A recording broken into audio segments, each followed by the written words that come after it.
welcome to BizTech on GhanaWeb TV, where we bring you business news that trended during the week and an exclusive interview. My name is Na Oyokoti. Sitsofe Elloh, a cyber forensic analyst at the E-Crime Bureau, is our guest on this edition. My colleague Mauli Aholimega has the full report.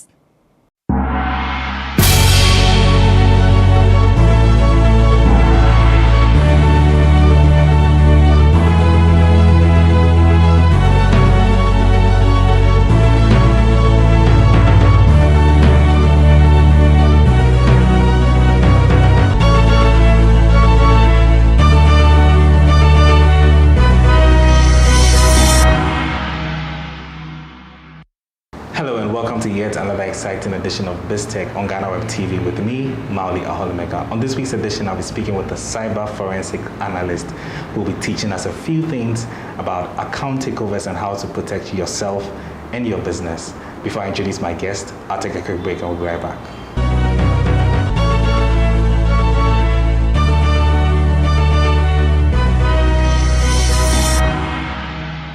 Welcome back from that break on BizTech. My guest is Sitsofe Elloh, and he's the cybersecurity forensic analyst with the E-Crime Bureau. Sitso, welcome to BizTech. How are you? Thank you. Very well. Yourself? I'm doing very well. Many thanks for your time. So today we're going to be learning about account takeovers.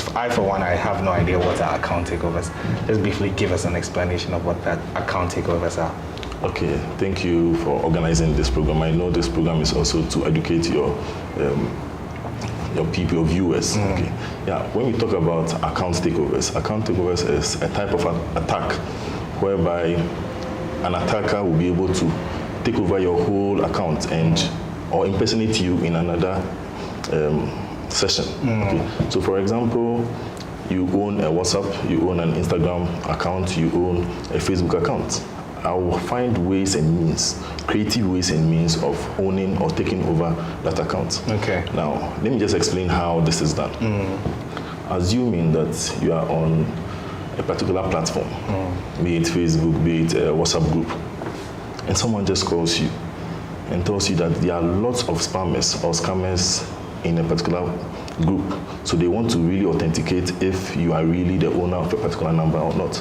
So they want to communicate a code to you. So they are expecting you to communicate that code back to them. Okay. And that is where it begins. As soon as you communicate that code to them, they take over your account. Okay. So at their end, what they do is they attempt registering WhatsApp with your number. A code will be sent to you. Okay. And if you communicate that code, they take over your account. And that is how simple it is. Sounds very simple, but also very dangerous as well. So for those who are new to this kind of fraud, can we classify it as a fraud? Yes. One way or the other? Yes. Okay. This sounds very dangerous at the same time. Very simple for those on the back end of it. But I want to come down to for businesses who are not familiar with this type of fraud. How impactful is this account takeover for businesses? Okay. So assuming that you are a financial institution or you do some business on behalf of your clients or your stakeholders, and I'm able to take over this account, it means that I'll be able to divert funds into other accounts. Okay, and it will go a long way to affect you. Okay. Your reputation, everything will be at stake. Wow. So I understand there's another form which is the business email compromise. What exactly is that? Okay, so business email compromise is another creative way an attacker could also gain access to your email account. Okay. And use that access to defraud your stakeholders. How does that happen? Great. So by using some slight variation in your emails. For example, I'm sure you'll be showing this to your viewers. For example, you have your email, for example, as Mauli at maybe GhanaWeb.com. Now, the L you see in there could be changed to a capital I. Okay. But the person might not see it. This is not so obvious. You wouldn't see it so easily. Okay, so it becomes difficult for someone to easily see this, and they use this in communicating with someone else. So the person might think whatever email he is sending or receiving is coming from you. Okay, and there are so many ways they do this. They use so many attacks. They can use impersonation attacks where they have tools online. Okay, that can send an email on your behalf without knowing your password. Okay. So as I sit here now, I can send an email on your behalf to your colleague without knowing your password. And there are so many tools people are using for that activity. Great. So this also sounds like you're compromising one's identity. Is there another form, an identical thing that has got to do with this? Perfect. So when it comes to the business email, the business identity compromise, okay, it's not so different from the business email compromise. But with the business identity compromise, the hackers are now going around paying people to record videos of their colleagues. Wow. How? Let's say I'm having a Zoom meeting with you. An attacker will come here, pay me and tell me that, okay, you know what, just get me a video recording between you and Mauli. That's all. That's all. And when you get that video, when they get that video, they are able to use that video to represent you, okay, as maybe Mauli somewhere else. So for example, usually you chat with your friends on Zoom, on WhatsApp video and co. When I initiate a call, I'm going to play your video now. So as your video is playing, they will think they are communicating with you. But the hacker is the one communicating with you here. Wow. So they are only buying your videos, your recorded videos, to defraud people. Wow. That sounds really, really dangerous because you'd have to compromise your data as well. So for persons who are not privy to this, how are they going to conduct managing their passwords? Should there be some variations in the passwords and all that? What from your point of view? We've already started with giving the variation. So we always advise that you shouldn't use the same username and password across all other accounts. So because of that, we are saying that you should have different passwords for all your online accounts. Why are we saying this? Why are we saying this? If I should compromise one password, okay, to, let's say, your Facebook account, and that is the same password you use across all other accounts like Gmail, Yahoo and co, it means I could just pick the compromised one and try it against all these other ones, and I'll be successful since you use the same passwords. Also, we are saying that you should look at the length. We have people who have just 4-character passwords, 5-character passwords. That is not so you should keep a more lengthier password. At least 8 characters, 12 characters, exactly. Okay. And also, like you said, you can also make it alphanumeric. So if my password is Mauli at GhanaWeb, I'm going to change all the A's into an @ sign. Okay. All the I's into a number. Okay, to make it a little bit difficult for someone to crack. Vary the numbers a bit. Exactly. Okay. Exactly. So for persons who sorry for cutting you, but no problem. In addition to what I just said, okay, we have something we call the security questions. Okay. Excuse me to ask this question. Okay. Now, where were you born? I was born in Togo, yes. Okay. So, assuming this is also part of your security questions, now that I know you were born in Togo, don't you think that is a backdoor to get to your account? I'm going to pretend as if I am logging into my account, which is your account, and use Togo or use where I was born as my security question. Okay. Now I know where you were born, right? So I'll be able to log into your account. So the security question, we should always lie about it. Never give details. The actual answer. So now that you know this, let's try again. Where were you born? I was born in Kumasi. Kumasi, perfect. All right. All right. Yeah, so Sitsofe, I've been having a very interesting conversation with you. I'll just take a quick break. We'll be right back. Sure. I've been speaking with Sitsofe Elloh, and he's the cybersecurity forensic analyst at the E-Crime Bureau, and we've been learning about account takeovers and how to protect yourself and your business. I'll take a quick break. We'll be right back.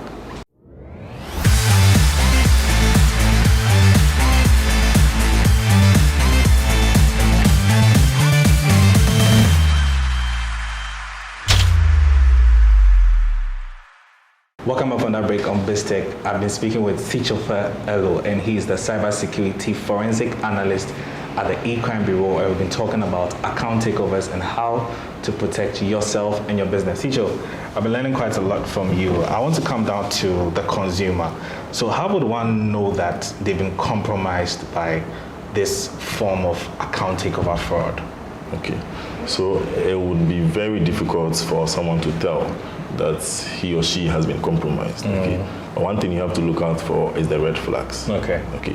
You realize that all of a sudden you can't send images, you can't send pictures, you can't send messages, you can't send anything. Then you should know that yes, your account has been taken over by someone.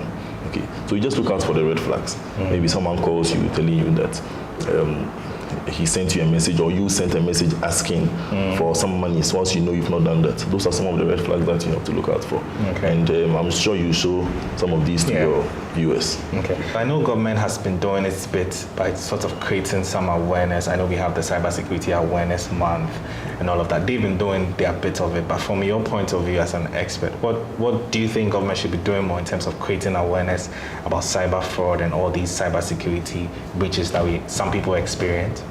Okay, I think that's a very good question, or a very good concern you have raised. But one thing I would say is that I believe, or I think it would be unfair if we say the government isn't doing anything when it comes to cybersecurity activities within the ecosystem. I believe that they are doing so many things. For example, the government was able to set up the Cybersecurity Authority, the CSA. Yeah. Okay. Now, the CSA regulates all activities within the cyberspace, within the ecosystem. Now, the CSA is now bringing in some other things that we are supposed to look at. For example, we have the Cybersecurity Act that was just enacted by the country. Okay. Now, the Cybersecurity Act, the Act 1038, right? That act regulates activities in relation to the cyber activities and all that within the state, within the country. Okay. Also, there are other things that they are doing. Now, I don't want to give you spoilers, but one thing they are also doing is that they are going to license each and every cybersecurity institution in the country. Because you can't just have anyone come up saying that I'm a cybersecurity person, or I work with a cybersecurity firm. What shows that that firm has integrity. And they're also going to license all professionals. So if someone can just get up and say, I went to India or I went to US to do some ethical hacking course, so I am now a cyber analyst, or you can call me a cyber analyst. No. The person should have some integrity. Okay, so these are a few things that the government is doing. Okay. All right. Yeah. So I want to come down to another key component of the fraud, which is mobile money. It keeps coming up almost every single year. I mean, the Bank of Ghana's latest report show that it's still rampant and it's still in the system and all of that. So, for you, what do you make of account takeovers for mobile money accounts? Okay. So I know before we started asking this, because I'm sure that you were thinking about some insiders who work with maybe the telcos. Okay. A lot of people have the same belief that insiders are always involved in this mobile money fraud. We don't have proof, we can't tell. Okay. But one question we should be asking ourselves is that, how do we keep our wallets safe? How do we keep our numbers? Okay. You walk into an institution and they are asking you to provide your number. Okay. What numbers do we put there? Yeah, we go for a conference, they actually put in your name and that your is number one and all that. thing you should take into consideration. When you go for a security conference, okay, they ask you to provide your emails and maybe your number. You should be very careful. Don't provide anything which relates to you, because someone could use that to hack you later. Okay. So there are so many things that people should look out for. One question you should also be asking is that, how do these merchants who do this Momo thing, okay, how do they keep their book when it's full? Do you know that attackers go in to buy them? They just go in to buy that logbook. No. That's what they do, and there's a case we investigate. They buy this from the telco? No, they buy it from the merchants. Okay. Because now the book is full, they will no longer need it. So they have to roll it over to another one. Now, how do they even dispose it of? That is another question we should be asking. So when it comes to our numbers, there are so many ways an attacker could get hold of our numbers. Okay, well, that's quite a lot. I've been learning a lot from you. Finally, we're wrapping up. I've been hearing this term, social engineering. What exactly is social engineering? Okay, so social engineering is just a way an attacker or someone would trick you into divulging some sensitive information. And when we talk about social engineering, there are so many ways. Okay. Or there are so many types of social engineering. Now, let me just give you a few examples. Okay. We have something called phishing. Yeah. Okay. I've heard of phishing. Great. Before. So phishing is just a way someone will trick you into giving out your credentials, like username and passwords, right? So, assuming I ask you to give me your password to your bank account, your online banking portal, are you going to do that? No. You won't do that. So I have to find a creative way of stealing that information from you. Okay. That is when I send you a link saying that suspicious activities have been noted in your account from Nigeria, which is not true. Sometimes you see them in your emails as well. Exactly, exactly. So I am only forcing you to go and click on that link. So as soon as you click on that link, you end up providing your credentials to me. And that is how simple this. I think some of them also come in the forms of these free, click here to get this free theme or this free money somewhere or something, but some money you never worked for, and they're asking you to click on it for free.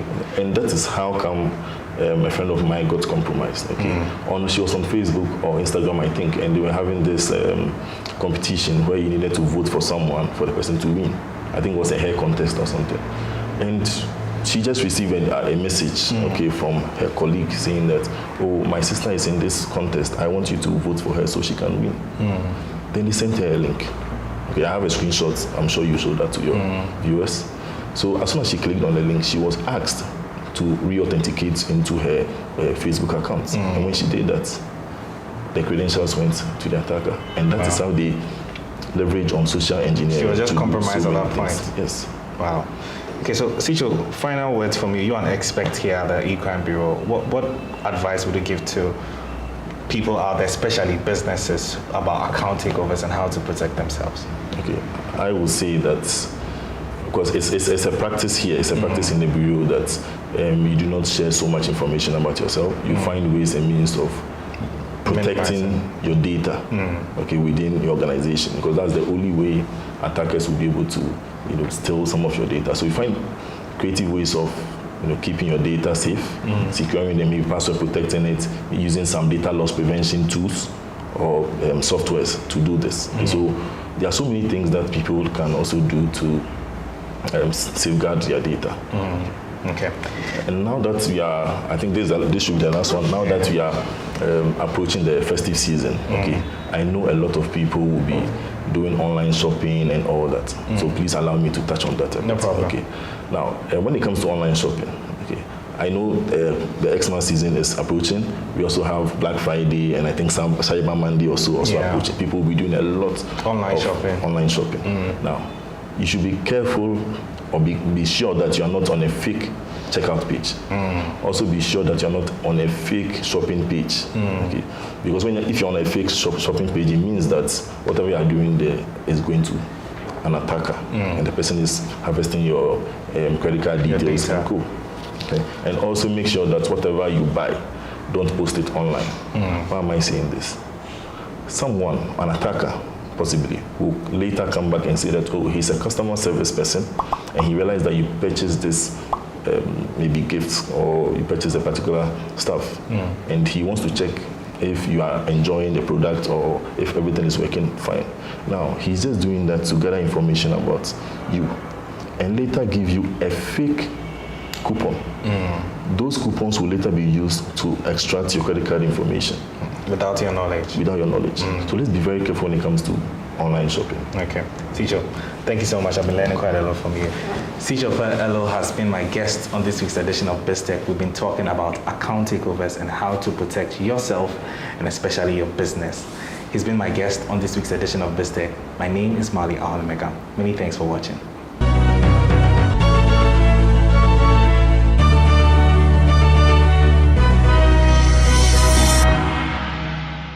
Thank you, Mauli Aholemeka, for that report. Up next is Biz Headlines.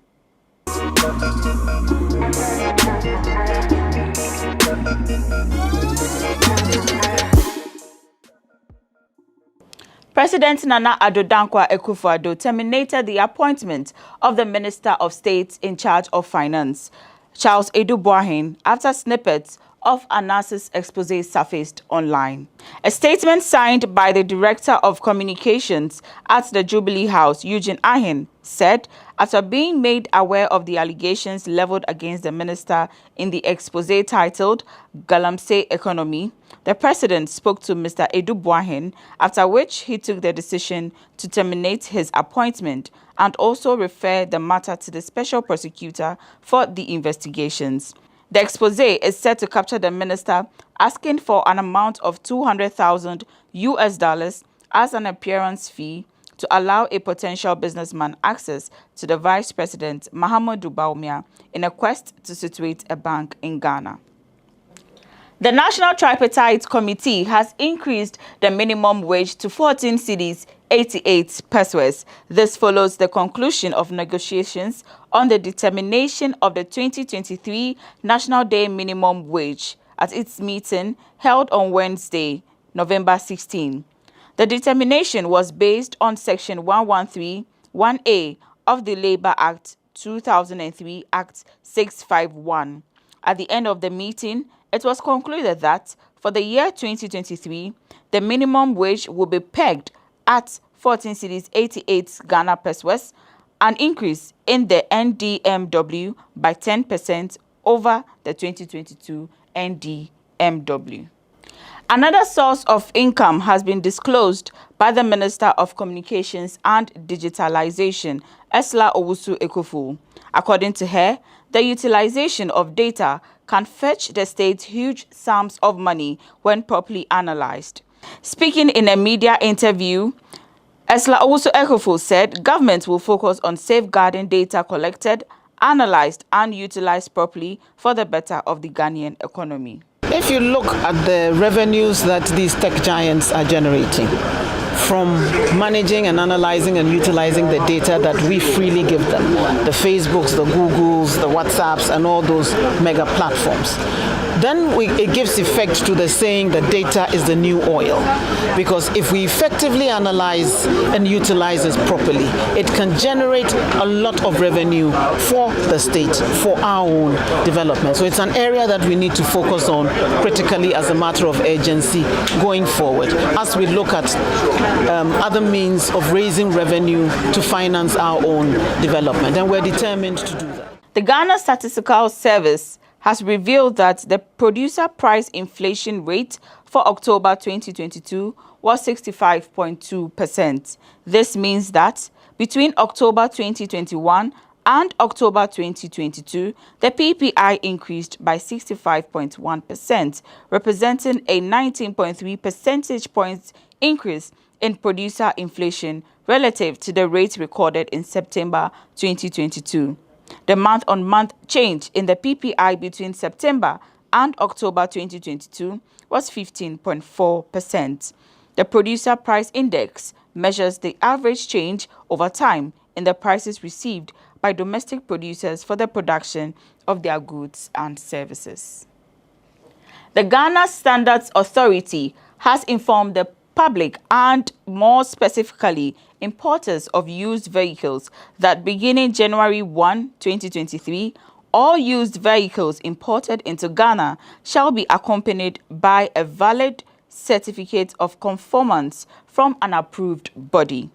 The certificate, according to the GSA, must demonstrate conformance of the used vehicle to requirements of the Ghana Standard for Used Vehicles, GS 4510-2022 road vehicles. This is in line with the Customs Amendment Act 2020, Section 61 of Act 891 amended and related legislation.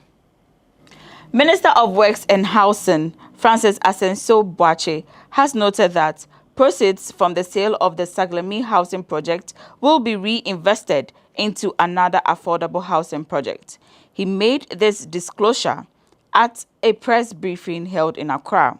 Speaking on the sale of the Saglemi housing project, he said discussions were ongoing for a private sector developer to take over government's affordable housing projects. Francis Asensio Boakye further stated that the developer will be in charge of selling the house units when completed.